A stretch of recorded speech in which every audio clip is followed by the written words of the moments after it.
When you look at what could accelerate building of or improvement of infrastructure in this country, how big a burden, how high a hurdle is that, the permitting process? It is one of the major findings we had with the Bipartisan Policy Center.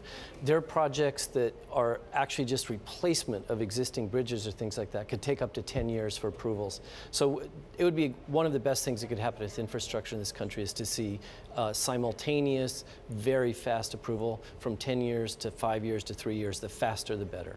He's talked about getting $200 million in federal spending here.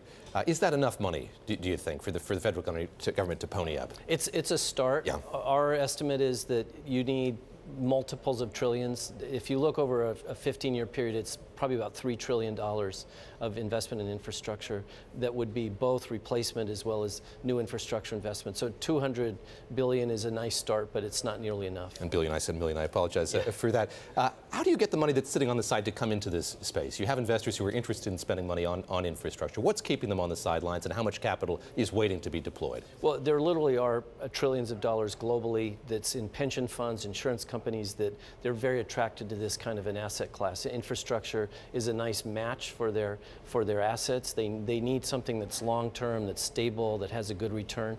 And they like infrastructure. They're trillions of dollars. But what would get it there?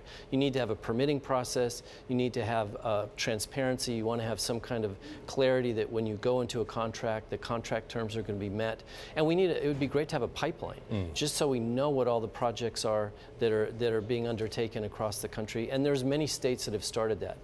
You didn't ask me about P3s, but P3s is one of the best ways to get that. Today, of the 50 states, 33 have P3 laws, but only about half of those work well. And so it'd be great if you could have P3 laws that work well, P3s being public-private partnerships, and that those were effective for accelerating investment from the private sector in partnership with the public sector. How universally applicable are public-private partnerships? In other words, when you look at all of the projects that are out there, are some better suited to that than others?